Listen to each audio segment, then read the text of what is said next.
Bentengnya keluarga itu adalah ibu. Ibu yang tahu bagaimana kondisi anak.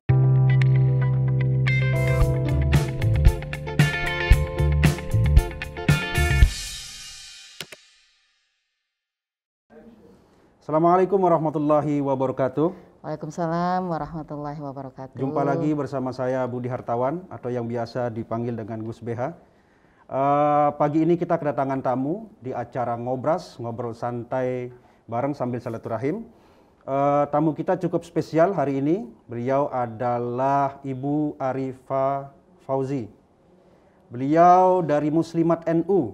Jadi alhamdulillah selamat datang Ibu di studio kami yang sederhana. Beliau ini adalah ibunya Indonesia.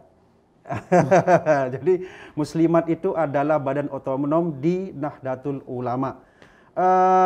Ibu Arifah, alhamdulillah ya sudah bisa hadir di studio kami. Sehat-sehat. Alhamdulillah. Sehat Walaupun ya? dadakan kudu tetap siap. Ya. Oke, kita akan berbincang Ibu terkait dengan Muslimat NU yang saya cukup mengikuti ya gerakannya dan juga visinya dan terutama amal-amalnya di kampung-kampung. Betul.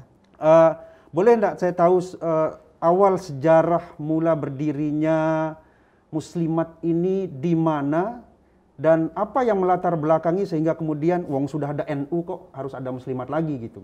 Iya. Jadi dulu di masa penjajahan kita memperebutkan kemerdekaan ini, perempuan-perempuan Indonesia yang waktu itu memang belum punya organisasi itu bersama-sama dengan seluruh bangsa Indonesia di wilayah-wilayah tertentu sama angkat senjata juga gitu ya. Ada beberapa foto yang sempat viral juga di medsos bagaimana perempuan-perempuan Indonesia yang waktu itu adalah cikal bakal berdirinya Muslimat NU, mereka membawa senjata dengan kebaya, dengan kerudung kerudung panjang, bukan jilbab seperti sekarang ini ya. Jadi mereka panggul senjata dan juga di Palang Merah Indonesia ya sebagai suster atau itu untuk membantu mereka mengobati mereka-mereka yang terluka gitu. Nah, kemudian di Kongres Muktamar NU itu kemudian diusulkan gitu bagaimana kalau perempuan-perempuan ini diberikan wadah untuk mereka menempa diri, mengaktualisasikan diri supaya lebih bermanfaat. Nah, itu kemudian didirikan Muslimat NU itu pada tanggal 29 Maret 1946. Jadi setahun setelah Indonesia merdeka gitu. Jadi sebetulnya cikal bakalnya itu karena memang sebelum kemerdekaan mereka sudah berjuang memperebutkan untuk mempertahankan untuk mendapatkan kemerdekaan Republik Indonesia. Perempuan ikut berjuang mengangkat senjata. Iya. Padahal kita juga tahu bahwa perempuan itu kan madrasatul ula bagi anak-anaknya. Betul. Kalau dulu mereka berjuang juga dengan angkat senjata, lalu bagaimana dengan konteks sekarang? Kita tahu bahwa karena saya sebutkan tadi adalah perempuan madrasatul ula, maka yang pertama melihat anaknya pegang HP itu kan ibu-ibu. Bagaimana terus kemudian konteks perjuangannya di masa sekarang? Di masa sekarang yang pertama adalah kita sebagai ibu harus mengerti. Sekarang dunianya udah beda dengan dunia kita waktu kecil ya. Kalau dulu kita waktu kecil habis subuh harus ngaji, kemudian tidak ada gangguan untuk main HP gitu ya. Nah, kalau sekarang adalah bagaimana kita memberikan porsi yang pas untuk anak-anak gitu. Kalau kemarin anak-anak saya jadi kita kasih waktu tertentu. Jadi dalam satu hari boleh ngaji 1 juz, maka akan dapat jatah main HP sekian jam. Tapi kalau tidak habis 1 juz dalam satu hari, maka jadwal untuk megang HP itu berkurang gitu. Jadi ada komitmen, ada kesepakatan dengan anak-anak. Karena anak-anak sekarang juga nggak bisa dipaksa, nggak boleh dibatasi. Tetapi bagaimana kita mencari yang anak-anak nyaman, kita juga nyaman gitu. Jadi tanpa kita awasi, mereka sudah punya jam sendiri. Oh, kalau saya boleh 3 jam gitu, saya mau ambil yang malam aja setelah sholat isya. Jadi dari pagi sampai sore dia tidak pegang HP gitu. Itu dalam konteks ibu-ibu yang memahami pola pendidikan seperti itu. Tapi kan kita juga tahu bahwa misalnya begini, saat ini itu kan sudah banyak juga pemahaman-pemahaman transnasional yang masuk ke Indonesia. Nah itu kan juga bukan hanya di wilayah perkotaan, tetapi juga ke kampung-kampung. Lalu bagaimana peran dari muslimat, ya khususnya misalnya bunyai-bunyai yang saya tahu itu bahkan sampai puncak gunung mereka juga datang. Apa yang ibu-ibu bunyai itu berikan atau berikan pemahaman kepada jamaahnya agar bisa membentengi diri dari paham transnasional, paham ekstremisme dan radikalisme ini? Iya, jadi gini, ada satu budaya yang ada di keluarga besar NU, yaitu pengajian-pengajian. Ya, pengajian itu ada yang namanya selapanan. Selapanan itu 38 hari sekali. Kalau satu desa itu bisa nggak cukup kita keliling setiap hari. Nah, disitulah kekuatannya, di mana ibu-ibu itu kan manutnya sama bunyai. Jadi ketika atau ustadzahnya. Jadi ketika ustadzahnya bilang A, mereka akan ikut. Gitu. Nah, sekarang ini adalah bagaimana kita tetap menjaga para ustadzah, para dai-daiyah kita ini supaya mereka tuh tidak terserabut dari akarnya. Mereka tetap menanamkan supaya nilai-nilai ajaran-ajaran ahli sunnah wal jamaah an-nahdiyah ini tidak lepas dari mereka. Sehingga kalau mereka ada masalah apa-apa, mereka tanyalah ke ustadzahnya, ke bunyainya. Jadi rujukan kitabnya jelas gitu. Jadi kan kadang mereka dapat kok katanya sekarang tahlil itu bid'ah gitu ya. Nggak apa-apa lah kalau dibilang bid'ah hasanah kan masih oke-oke saja gitu ya. Jadi kita tidak melawan, tapi kita bagaimana kita membentengi bahwa budaya-budaya yang bisa menguatkan cinta tanah air ini tetap kita lestarikan. Gitu. Cinta tanah air, hubbul waton minal iman, dengan cara terus menguatkan akar daripada ideologi Ahlus Sunnah wal Jamaah. Tapi juga begini Bunyai, saya akhirnya manggilnya Bunyai karena beliau ini Bunyai jangan juga. Bunyai lah, kalau Bunyai belum levelnya kayaknya ya, masih ini. Bagaimana kemudian dengan serbuan teknologi, terus kemudian orang sekarang bebas mengatakan apa saja, Bu Arifah, bebas mengatakan apa saja, bahkan pahamnya itu sudah bukan lagi dalam pikiran, tetapi sudah dalam bentuk perbuatan begitu. Nah, saya melihat bunyai-bunyai ini kan juga dalam memberikan pengajian itu kan ada yang sudah tersentuh dengan teknologi, ada yang belum tersentuh dengan teknologi. Nah, apakah sudah ada bunyai-bunyai yang misalnya, mohon maaf misalnya videonya diupload seperti videonya Gus Baha, Gus Muafiq, Kiai Said dan yang lain-lain? Apakah ini sudah ada untuk mengiringi atau mengimbangi zaman yang serba cepat dan modern sekarang ini? Ada beberapa tapi tidak masif, tidak setiap hari gitu ya. Nah sebetulnya dengan kondisi adanya COVID ini ada satu hikmah yang luar biasa, khususnya di kalangan ibu-ibu ya, yang tadinya nggak melek IT, mau nggak mau harus melek IT. Nah kita yang biasanya rapat secara offline, sekarang rapat secara daring. Secara online, bahkan bisa seluruh Indonesia. Nah bagaimana kita menjaga nilai-nilai aswaja an-nahdiyah ini, ahli sunnah wal jamaah an-nahdiyah ini, di muslimat setiap hari Kamis itu ada riyadoh. Riyadoh ini dihadiri oleh seluruh Indonesia, tetapi sohibul baitnya gantian. Hari ini provinsi mana, dan seluruhnya yang baca ratib, yang baca maulid itu dari Kalimantan Selatan, dari MC, dari narasumbernya.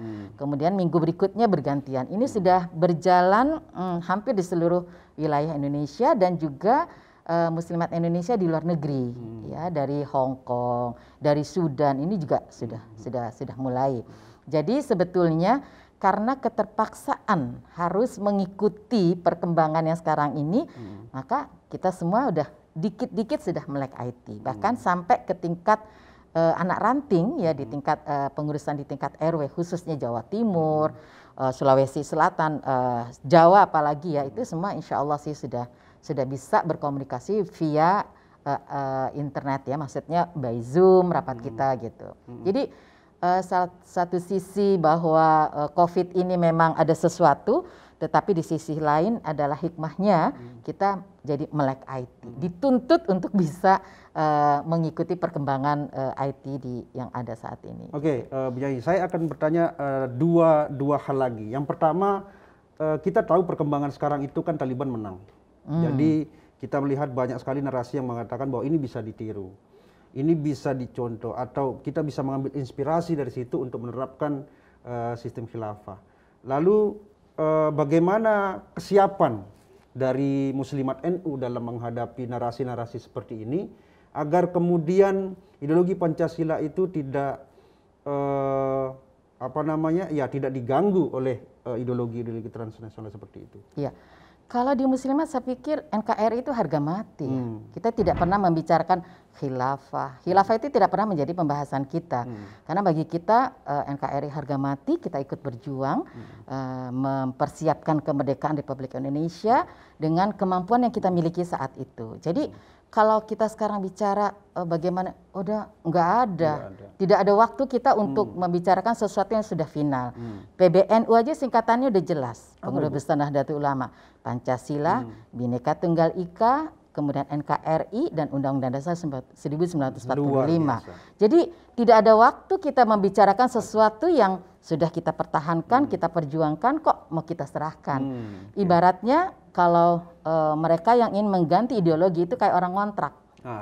Jadi mereka ngontrak di Indonesia, ingin merebut gitu. Kalau negara kita hancur, mereka tinggal pergi karena mereka ngontrak.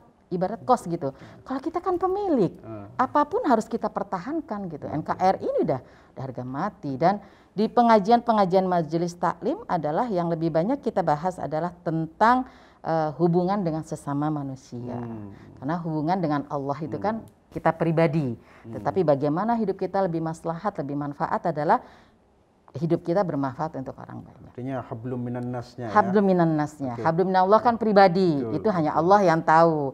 Tapi kalau hablum minan nas, kita tidak akan dimaafkan sebelum kita minta maaf kepada orang yang kita sakiti gitu. Jadi ini sangat berhati-hati sekali. Oke, terakhir Bu Nyai Arifah, apa pesan Ibu bagi calon-calon Bu Nyai yang sekarang masih berada di pesantren? Ya, kita tahu bahwa Indonesia ini kan memiliki ribuan pesantren dan itu sebagian besar juga perempuan. Mereka kan nantinya juga akan keluar, ya kan? Ya, ada yang jadi ibu, ada yang di publik, ada yang macam-macam ya, yang bisa mereka lakukan aktivitas. Tetapi akarnya mereka kan mempunyai pemahaman keagamaan. Betul.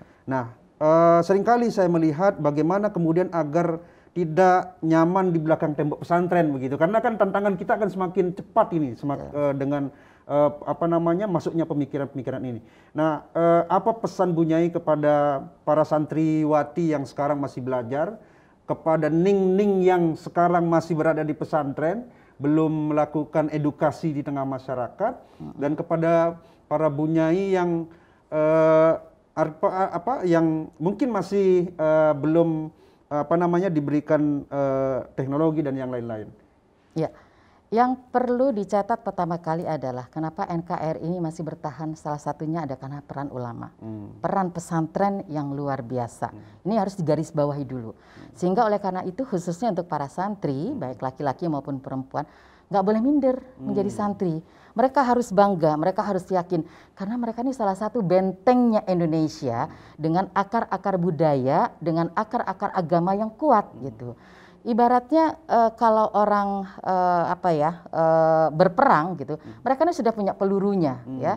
Kalau mereka diserang secara ideologi gitu, yang penting pesantrennya benar ya, bukan pesantren yang ngaku-ngakunya aswaja, tetapi yang diajarkan bertentangan dengan nilai-nilai keindonesiaan kita. Memang ada, Bu?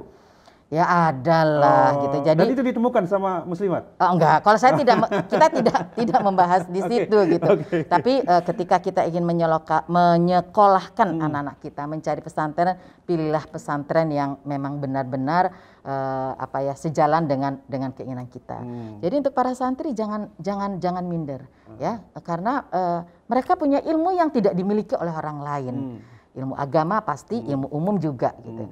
Nah, kalau kita di pesantren, ketika kita membaca kitab seorang ahli fikih misalkan, Imam Ghazali misalkan, Nah itu kan selalu ada Al-Fatihah ila kepada pembuat kitab itu gitu kan. Artinya itu ilmunya ilmu manfaat gitu. Bayangkan kalau di kampus-kampus, di sekolah umum, apakah pernah Al-Fatihah ila Einstein? Nggak ada kan?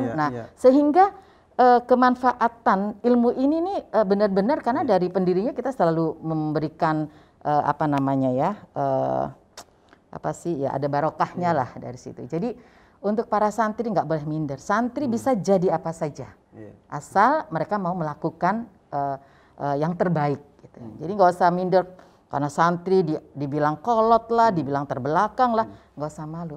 Karena sebetulnya kita punya ilmu yang tidak dimiliki oleh orang lain. Tinggal bagaimana kita mengembangkan, bagaimana kita mengaktualisasikan diri sesuai dengan situasi kondisi yang ada. Jadi jangan kaku juga jadi santri A atau B gitu kan. Ada sesuatu yang bisa didiskusikan, ada sesuatu juga yang sudah paten. Gitu Mas. Baik, terima kasih Bu Arifah Sama-sama. atas obrolan kita kali ini. Alhamdulillah sangat luar biasa. Jadi ada beberapa hal yang bisa saya garis bawahi. Yang pertama, perempuan adalah benteng daripada negara ini dan juga benteng daripada agama. Kalau bentengnya jebol, betul. Wallahu a'lam bishawab. Jadi oleh karena itulah bagi santriwati dan santriwan yang berada di pesantren hari ini, jangan pernah minder, jangan pernah takut kalah bersaing. Betul. Karena wakil presiden kita juga santri. Betul. Ibu Hovifah juga santri dan masih banyak lagi santriwati. Gus Dur juga santri. Gus Dur juga santri, pernah jadi presiden. Banyak sekali santri-santri yang bisa menunjukkan ya kemampuannya bersaing bukan hanya di nasional tetapi juga di internasional. Terima kasih sekali lagi Bu Arifah. Oh ya, Mas Budi. Jadi begini, ketika BNPT memilih bekerja sama dengan Muslimat itu sangat tepat. Karena apa? Bentengnya keluarga itu adalah ibu. Ibu yang tahu bagaimana kondisi anak-anaknya. Sehingga untuk pencegahan terorisme, radikalisme itu bekerja samalah dengan ibu-ibu. Gitu. Karena dia yang akan mengetahui kondisi keluarganya seperti apa. Gitu Mas. Ummi Madrasatul Ula. Jadi ibu adalah madrasah pertama bagi anak-anak. Maka kalau ingin mencegah paham radikalisme, maka perkuat ibu-ibu dan bekerja sama dengan ibu-ibu. Mungkin itu yang bisa saya sampaikan. Kurang lebihnya saya mohon maaf. Assalamualaikum warahmatullahi wabarakatuh. Waalaikumsalam warahmatullahi wabarakatuh.